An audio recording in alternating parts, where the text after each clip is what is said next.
जैसे को तैसा, जस्टिन ट्रूडो ने बधाई संदेश में भारत को याद दिलाया कानून का शासन, तो पीएम मोदी ने यूं दिया है जवाब। जानेंगे सन्नाटे में कनाडा को क्यों छोड़ दिया है। तो वहीं दूसरी तरफ कहते हैं ना, बारी बारी सबकी बारी, आज हमारी तो कल तुम्हारी। अचानक से पाकिस्तान के 7 सैनिकों के चीथड़े उड़ गए। जियोपॉलिटिक्स में बहुत कुछ चल रहा है, जानने को मिलेगा बहुत कुछ। आइए जानते हैं इन खबरों को विस्तार से। नरेंद्र मोदी लगातार तीसरी बार भारत के प्रधानमंत्री हैं। रविवार को उन्होंने प्रधानमंत्री पद की शपथ ली। पंडित जवाहरलाल नेहरू के बाद वो पहले व्यक्ति हैं जिन्होंने लगातार तीसरी बार पद संभाला है। दुनिया भर से बधाइयां मिल रही है। कनाडा के प्रधानमंत्री जस्टिन ट्रूडो की तरफ से भी बधाई आई है। इस बधाई संदेश की भाषा दोनों देशों के बीच बड़े राजनयिक तनाव को दिखाती है। जितना सपाट बधाई संदेश जस्टिन ट्रूडो ने दिया, ठीक उसी भाषा में प्रधानमंत्री नरेंद्र मोदी ने जवाब दिया है। कनाडा पीएम के आधिकारिक एक्स अकाउंट पर जस्टिन ट्रूडो का बयान पोस्ट किया गया।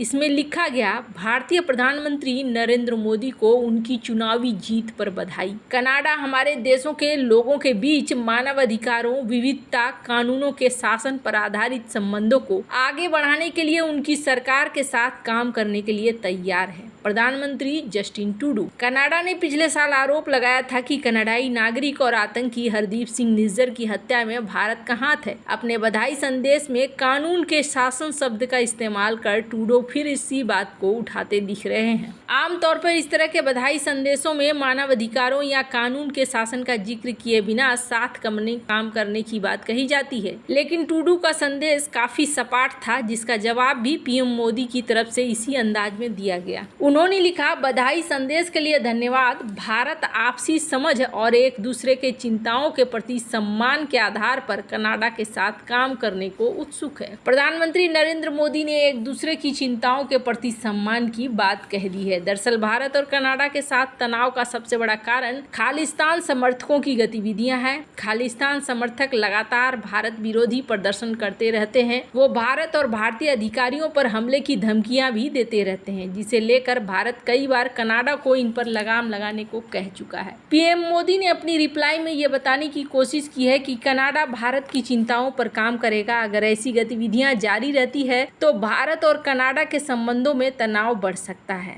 हाल ही में एक प्रदर्शन के दौरान कनाडा और अमेरिका में खालिस्तान समर्थकों ने दिवंगत पीएम इंदिरा गांधी की हत्या का महिमा मंडन करने वाली झांकी भी निकाली थी। खैर, अब जहां पीएम मोदी के जवाब से काफी सारी चीजें यहाँ स्पष्ट होती हुई नजर आ रही हैं कि कनाडा और भारत में भी फिलहाल जब तक जस्टिन ट्रूडो हैं, संबंध कुछ अच्छे होंगे नहीं। हालांकि जस्टिन ट्रूडो की बात जहां तक है तो आपको बता दूं, पियरे काफी आगे निकलते नजर आ रहे हैं जस्टिन ट्रूडो की तुलना में। खैर, जहां एक तरफ ये सब कुछ चल रहा है तो वहीं दूसरी तरफ 9 तारीख ऐसा लगता है जैसे भारत में जब हमला हुआ कश्मीर में, तो वैसा ही कुछ पाकिस्तान में भी हुआ और पाकिस्तान भी आतंकी हमले का शिकार हो गया। पाकिस्तान के प्रधानमंत्री शहबाज शरीफ 5 दिनों की चीन की यात्रा करके वापस इस्लामाबाद लौट आए। बीजिंग में शहबाज शरीफ ने अपने चीनी समकक्ष ली कियांग के साथ चीन पाकिस्तान आर्थिक गलियारे को दुश्मनों से सुरक्षित रखने की कसम खाई।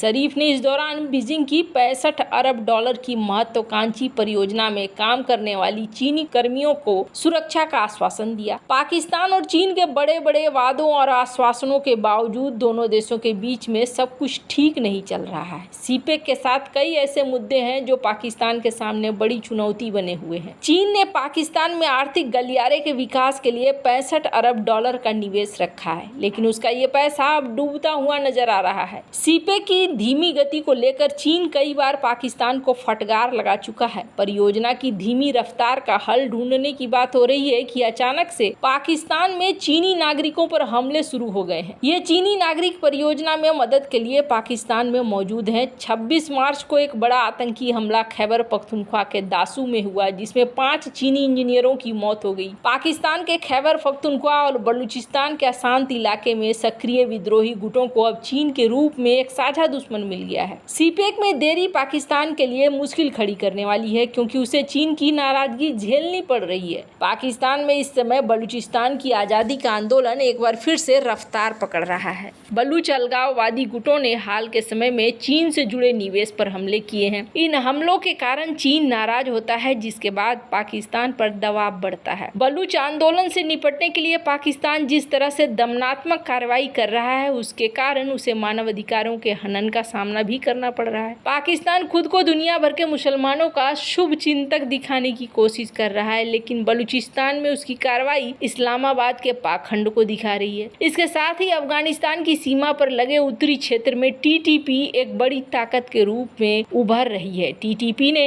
पाकिस्तानी सुरक्षा बलों पर बड़े हमले कर अपनी ताकत दिखाई है। पाकिस्तान के लिए एक नई तरह की मुसीबत कब्जे वाली पीओके में उभर कर आई है। पाकिस्तान अब तक भारत के हिस्से वाले कश्मीर में दमन का आरोप लगाता रहा है, लेकिन पिछले महीने पीओके में पाकिस्तानी दमन के खिलाफ लाखों लोग सड़क पर उतर आए। मुजफ्फराबाद में 50,000 से ज्यादा लोगों ने सड़कों पर मार्च किया। विरोध प्रदर्शन को रोकने के लिए पाकिस्तानी सेना ने रेंजर्स को उतारा, लोगों पर गोलियां चलाई, जिसमें 4 नागरिक भी मारे गए। इसी बीच पाकिस्तान में एक असामान्य घटनाक्रम के तहत सरकार ने पीओके को एक विदेशी क्षेत्र के रूप में स्वीकार किया। इस्लामाबाद हाई कोर्ट में एक कश्मीरी कवि और पत्रकार अहमद फरहाद शाह के अपहरण के मामले में पाकिस्तान के अतिरिक्त अटॉर्नी जनरल ने कहा कि पीओके एक विदेशी क्षेत्र है। ये घटना एक संकेत दे रही है कि किस तरह से पाकिस्तान पीओके को लेकर दबाव का सामना कर रहा है। पीओके में जिस तरह से विद्रोह बढ़ रहे हैं, वो पाकिस्तान के लिए बड़ी मुश्किल बन सकता है। यहाँ पर लोग अब पाकिस्तान से आज़ादी की मांग उठाने लगे हैं। अभी ये सारा चीज हो ही रहा था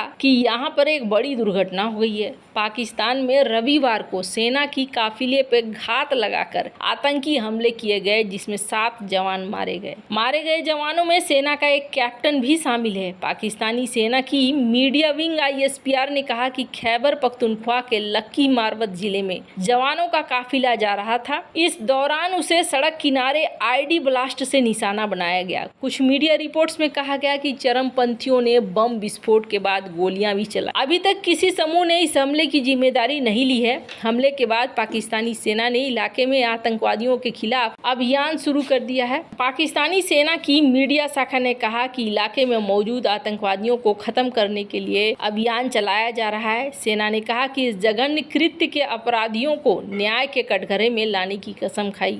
ISPR ने कहा कि पाकिस्तान के सुरक्षा बल आतंकवाद के खतरे को खत्म करने के लिए दृढ़ संकल्प हैं और हमारे बहादुर सैनिकों के बलिदान इस संकल्प को और मजबूत करते हैं। अफगानिस्तान की सीमा से लगे पाकिस्तान के खैबर पख्तूनख्वा प्रांत के लकी मारवत और आसपास के जिलों में हाल के सालों में चरमपंथी बम हमलों के साथ गुरिल्ला छापेमारी में सैन्य और पुलिस बलों को निशाना बनाते रहे हैं। इस्लामाबाद इन हमलों के लिए TTP पर दोष लगाता है, जो एक आतंकवादी संगठन है। पाकिस्तानी अधिकारियों का कहना है कि TTP अफगानिस्तान से ऑपरेट करता है और हमले के बाद वापस भाग जाते हैं। ये समूह कई सालों से पाकिस्तान के उत्तरी क्षेत्र में आतंकवादी हमले कर रहा है, जिसमें हजारों पाकिस्तानी नागरिक और सुरक्षा बल मारे गए हैं। खैबर पख्तूनख्वा प्रांत की रिपोर्ट में कहा गया कि इस साल के शुरुआत में अब तक TTP के हमलों से कम 65 पुलिस अधिकारी मारे गए हैं और 85 घायल हुए हैं। इनमें कहा गया कि इसी अवधि में पाकिस्तानी सुरक्षा बलों ने आतंकवाद विरोधी अभियानों में लगभग 120 आतंकियों को मार गिराया और 300 अन्य को गिरफ्तार कर लिया गया। सेना ने आतंकवादी हमलों में अपने कर्मियों की मौत अलग से दी है। वैसे